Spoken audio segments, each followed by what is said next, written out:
Hello दोस्तों, welcome to today's episode. मैं हूँ ओजस्वी कौल, एक psychologist at GIPS psychiatric hospital, और आज हम एक ऐसे टॉपिक के बारे में बात करने वाले हैं जो हम सबकी लाइफ का एक हिस्सा है, लेकिन हम शायद उसका नाम भी नहीं जानते हो। The topic is emotional labour. ये एक ऐसी चीज़ है जो हर रिलेशनशिप, हर फैमिली और हर वर्क प्लेस में हो रही है, चाहे आप इसका एहसास करें या ना करें। तो चलिए समझते हैं ये क्या है, ये कैसे होता है, किस पर सबसे ज़्यादा ये असर करता है, और मोस्ट इम्पॉर्टेंटली इसको हम कैसे हैंडल कर सकते हैं। Let's get started. Emotional labour का मतलब है वो इनविजिबल काम जो हम करते हैं दूसरों के इमोशंस को मैनेज करने के लिए।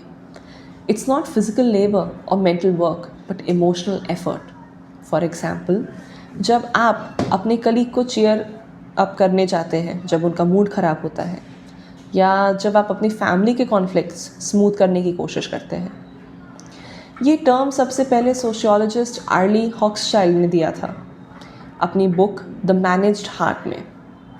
Initially it was used for jobs जहां आपको प्रोफेशनली अपनी इमोशंस मैनेज करनी होती है, जैसे फ्लाइट अटेंडेंट्स या कस्टमर सर्विस एम्प्लॉयज़। लेकिन अब हम जानते हैं कि हर फील्ड में और पर्सनल लाइफ में भी ये एग्जिस्ट करता है। समझाने के लिए एक सिंपल एग्जांपल लेते हैं। जब मॉम घर पे सभी मेंबर्स का मूड को बैलेंस करने की कोशिश करती है, या इमोशनली अगर बच्चे डाउन फील करते हैं तो तब उनको चीयर अप करने की कोशिश करती है, तो ये इमोशनल लेबर है। और अगर एक मैनेजर अपनी टीम का मोरल हाई रखता है even when he is under stress, वो भी इमोशनल लेबर कहलाया जाता है। अब ये क्वेश्चन आता है कि इमोशनल लेबर शुरू कैसे होता है। उसकी कुछ वजह हम यहाँ पे डिस्कस करते हैं। फर्स्ट होता है सोशल कंडीशनिंग। हमारी सोसाइटी में, स्पेशली इंडिया में, विमेन को बचपन से सिखाया जाता है कि उन्हें सबका ख्याल रखना है। एक फ्रेज सुना है, औरतों का काम है घर का माहौल बनाना। इसी कंडीशनिंग की वजह से women doing up more emotional labour. दूसरा रहता है जेंडर रोल्स। पेट्रियार्कल सोसाइटीज़ में विमेन को इमोशंस और रिलेशनशिप्स का केयर टेकर बनाया जाता है, और मेन से कहा जाता है कि वो फाइनेंशियली प्रोवाइड करेंगे। मेन भी इमोशनल लेबर कर सकते हैं, लेकिन उन्हें कभी कभी अपने खुद के इमोशंस एक्सप्रेस करने की परमिशन ही नहीं मिलती, तो ये एक कम्प्लीटली नया प्रॉब्लम क्रिएट कर देता है। तीसरा रहता है workplace dynamics. Customer facing roles में एम्प्लॉयज़ को हमेशा स्माइल करना होता है, चाहे उनका मूड कैसा भी हो। ये भी इमोशनल लेबर का एक फॉर्म है। Lastly, family expectations. घर के अंदर, स्पेशली जॉइंट फैमिलीज़ में, एक इंसान पे काफ़ी एक्सपेक्टेशंस होती हैं कि वो सबकी प्रॉब्लम सॉल्व करे। फॉर एग्ज़ाम्पल, ओल्डर सिबलिंग्स होते हैं ना, जो हमेशा सबका इमोशनल ध्यान रखते हैं, उसको भी हम इमोशनल लेबर कहते हैं। चलिए अब देखते हैं कि इमोशनल लेबर सबसे ज़्यादा कहाँ होता है। सबसे पहले है वर्क प्लेस में, जहाँ पे कस्टमर सर्विस जॉब्स है, कि कॉल सेंटर एम्प्लॉयज़ है, होटल स्टाफ है, फ्लाइट अटेंडेंट्स है। लीडरशिप रोल्स में भी managers and team leaders often need to balance team dynamics. Families में mothers, sisters, elder siblings often have to take the role of the emotional care givers. Fathers and husbands, though less recognized, sometimes silently bear emotional burdens. Friend groups में आपके group का एक बंदा हमेशा fight resolve करने वाला होता है ना, कि वो इंश्योर करता है कि सब खुश रहे, उसको भी हम इमोशनल लेबर कहते हैं। अब रोमांटिक रिलेशनशिप्स की बात करें तो एक partner, mostly women but sometimes man, ज़्यादा इमोशनल लेबर करते हैं, जैसे फाइट्स को रिजॉल्व करना या कॉन्स्टेंटली इमोशनल सपोर्ट देना। अब हम ये बात तो समझ गए हैं कि इमोशनल लेबर हर जगह है, लेकिन इसका असर क्या होता है। Let's break it down. On individuals, burnout, resentment, एक सेंस ऑफ आइडेंटिटी लॉस देखने मिलता है। जब हम कॉन्स्टेंटली दूसरों के इमोशंस मैनेज कर रहे हैं तो हम खुद एग्जॉस्ट हो जाते हैं। जब एक पर्सन रिपीटेडली इमोशनल लेबर करता है विदाउट एक्नॉलेजमेंट, तो उन्हें लगता है कि उनका एक्सप्लॉयटेशन हो रहा है, और बार बार दूसरों की नीड्स को प्रायोरिटाइज करते करते हम कितनी बार अपने लिए स्पेस बनाना भूल जाते हैं। इन रिलेशनशिप्स एक सेंस ऑफ इम्बैलेंस और एक ब्रेकडाउन हो सकता है।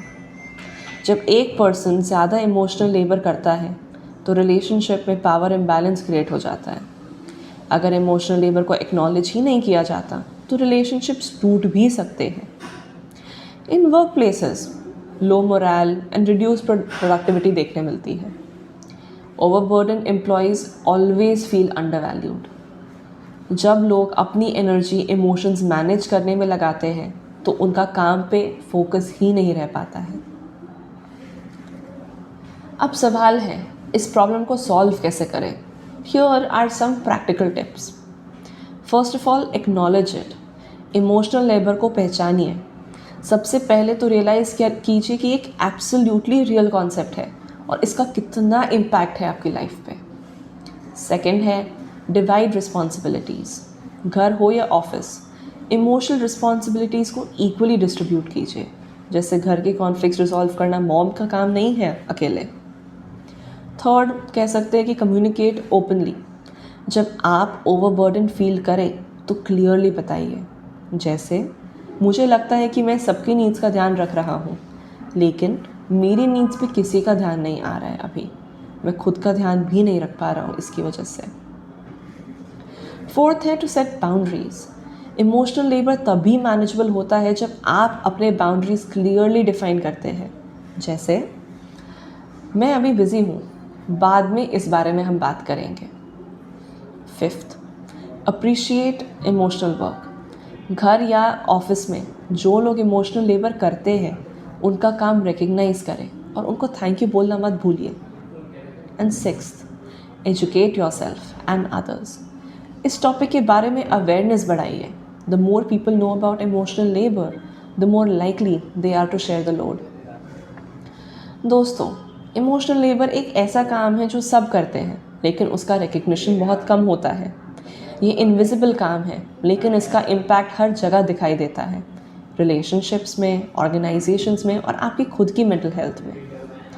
आज का एपिसोड हम यहीं ख़त्म करते हैं, लेकिन मैं आपसे एक रिक्वेस्ट करती हूँ कि आप अपने आसपास देखिए कौन लोग कॉन्स्टेंटली इमोशनल लेबर करते हैं। उन्हें थैंक यू बोलना शुरू कीजिए, और अगर वो आप हो, वो इंसान आप ही हो, तो हमेशा ये याद रखिए कि अपने लिए बाउंड्रीज बनाना कितना इम्पॉर्टेंट है। वहाँ पे हम काम कर सकते हैं, बिकॉज यू डिज़र्व इट। आपको ये एपिसोड कैसा लगा? अगर आपको इस बारे में और जानना है तो आप हमारे जिप्स वेबसाइट पे सर्च कर सकते हैं इससे और इससे रिलेटेड और आर्टिकल्स से रिलेटेड। तब तक के लिए take care and stay mindful.